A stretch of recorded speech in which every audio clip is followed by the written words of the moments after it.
Hello guys. Good evening sa inyong lahat. So ngayon, galing tayo probinsya, 'di ba? Dinala ko pang labahan ko dito sa Maynila. Kaya dito na ako naglaba. Kaya ito yung sinuot ko. Dito ko na nilabhan.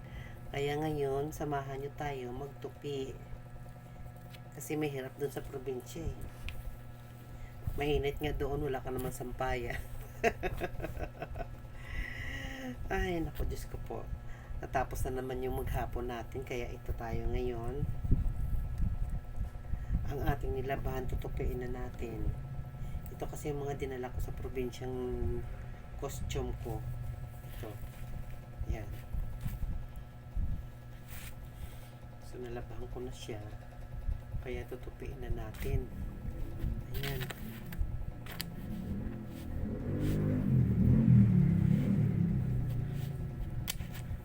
Ayan, yan. Ayan.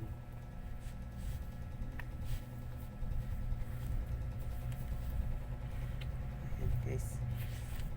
Kahit hindi tayo perfect magtupi. Ang importante na tupi natin siya. Ayan. Ito yung mga sinuot ko sa probinsya na hindi ko nalabahan ko naman siya pero hindi masyado.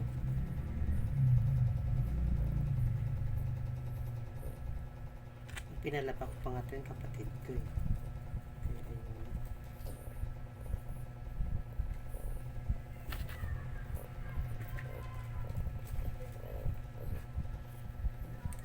Guys.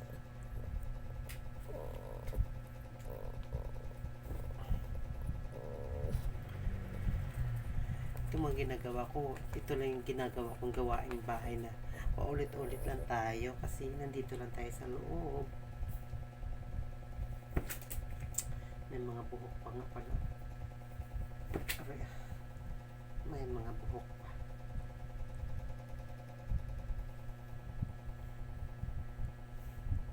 Ayan. Oops, mahuhubaran tayo. Mahuhubaran tayo. Guys, yan. Para wala na tayo masyadong trabaho eh. Excuse me.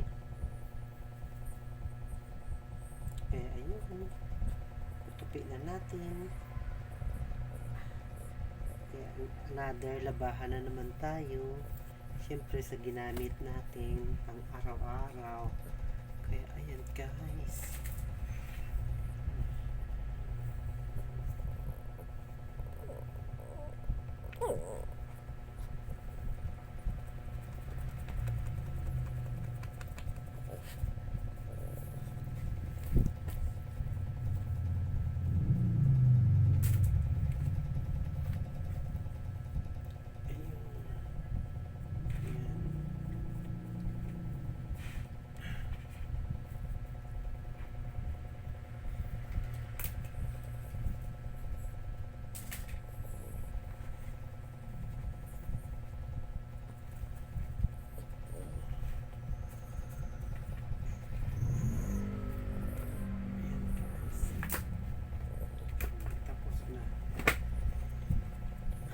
Thank you, Lord. Thank you. Ayan, natapos na tayo magtupi.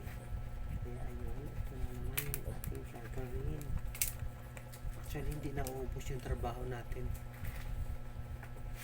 Hindi nauubos yung trabaho natin sa araw-araw. Araw at gabi. Kaya ayun guys. Gawa, utos natin, gawa natin. Diba, wala tayong mauutusan kasi nag-iisa lang tayo. Hindi naman natin pwede utusan yung aso kasi hindi naman marunong. Kaya ayun guys. Ayan. Ang daming trabaho talaga, no? Yan. Itong aking pinupi. Yan. Inuunti-unti ko lang kalaba kasi nakakapagod din. Thank you pala sa mga subscribers ko dyan na nag-subscribe sa akin. Sa hindi pa nag-subscribe, please mag-subscribe na po kayo. Thank you sa mga viewers ko dyan. God bless you all. Thank you sa mga nag-comments. God bless you all. Si Lord nang bahala sa inyo kung paano niya ibalik sa inyo yung kabaitan niyo. Thank you once again. Good evening. See you soon.